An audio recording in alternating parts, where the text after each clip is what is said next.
All right, music fans, welcome. Harmless Dave here on the Harmless Dave channel, talking about real music and doing it in real time for a few real people here, just like you there and just like me here. So last night was the big REO Speedwagon, I'll call it reunion, the real REO minus Kevin Cronin because he had a gig out in Bend, Oregon last night, so he was unable to attend. The event was called Honoring the Legacy of REO Speedwagon, featuring Neil Doughty, Alan Gratzer, Bruce Hall, Terry Luttrell, Mike Murphy, Steve Scorfina. The little side note here, I was supposed to speak to Terry Luttrell before the concert. However, Terry, a couple of weeks ago, called me, and I guess he took a pretty good fall, and he said he was kind of bruised up and battered, and he didn't want to go on camera looking like that. Um, so it never happened. And I reached out a couple days prior to see if anyone was still interested, but I didn't get any reply back. So I just wanted to put that out there so people know that I was definitely interested in helping promote this show. I did a number of videos, including a whole bunch of As the REO Turns.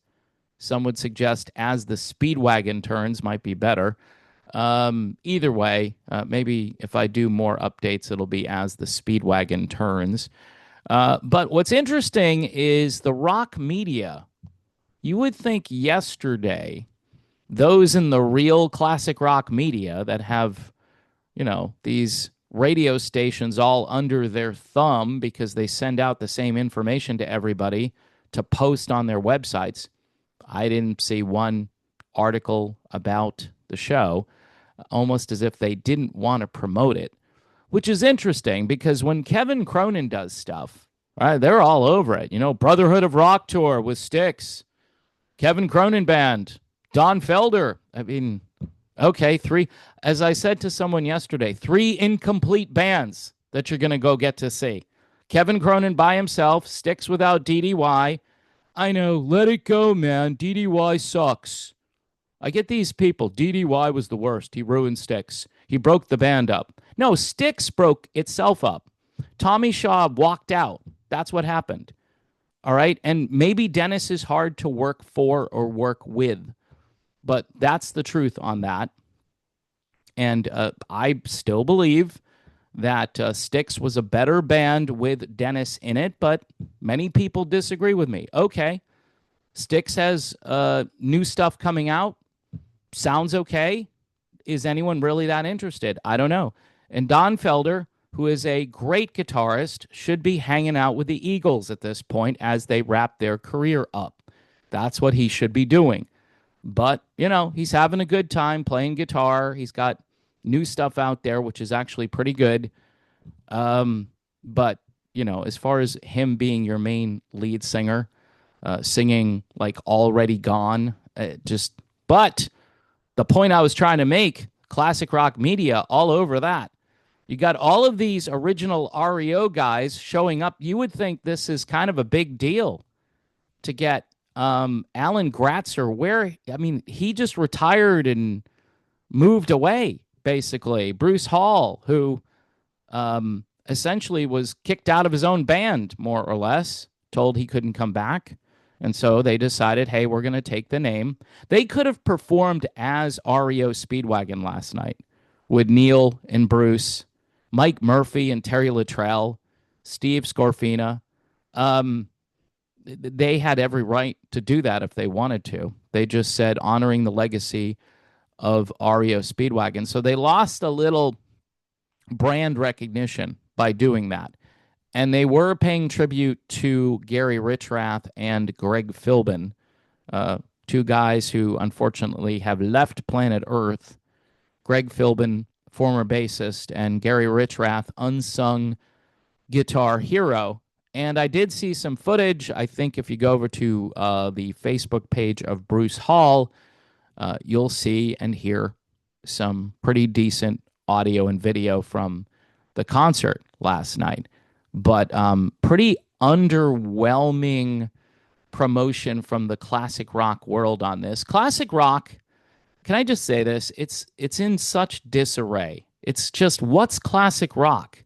You know, Soundgarden is classic rock, and REO Speedwagon, they're just like adult contemporary band now. Even though for most of my formative musical listening years, like when I was a teenager, into my 20s, REO Speedwagon was a rock band, and they played them on rock stations. Of course, then they had top 40 success, but you had a mixture. I mean, no one plays Keep the Fire Burning, right? Nobody plays that song. Rock stations played it a lot, and it was briefly on the top 40, but I think it was a top 10 song. You don't hear it anywhere, and it's kind of a big hit.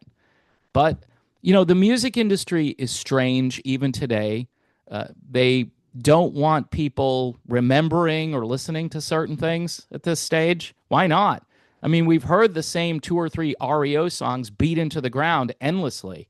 I mean, why not play something a little different? They did have other hit songs. And yes, I'll be okay because Kevin Cronin is the singer, right? I'll be fine with that.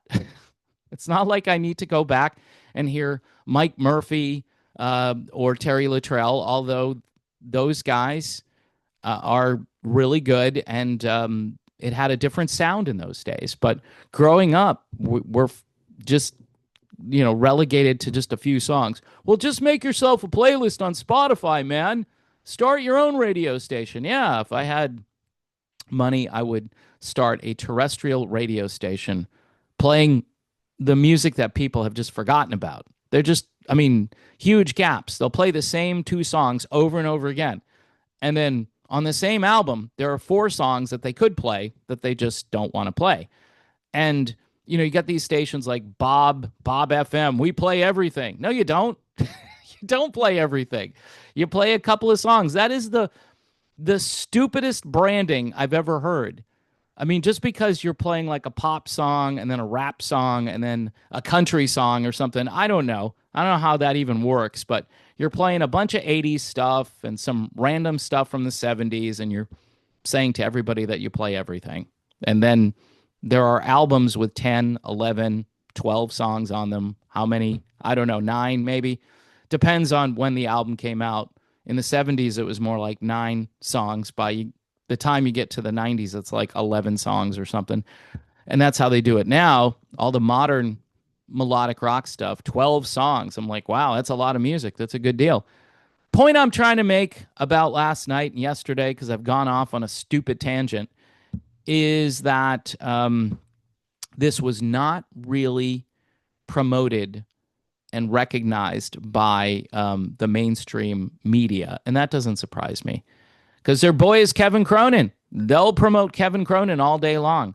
And I'm just going to throw this out there. It's because they probably like Kevin's politics.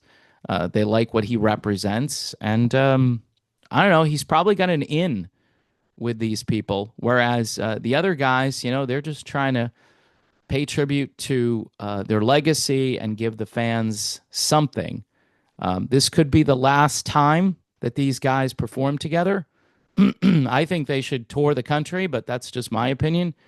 And I think a lot of people who showed up probably had the time of their life. So anyway, folks, happy Father's Day to all the dads out there.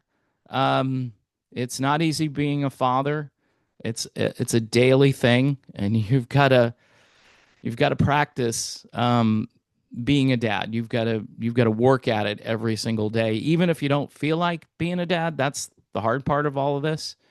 It's not easy work, but it's rewarding work, and you're called by God, your heavenly Father, to try to be an earthly father to your children. And you know, you leave a legacy, and hopefully your kids will follow in that legacy. If it's a good legacy, if it's not a good legacy, well, just look at the world, what we're leaving kids today and how they're growing up. It's not good.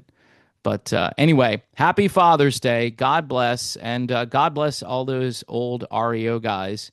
Hope they had a great show last night.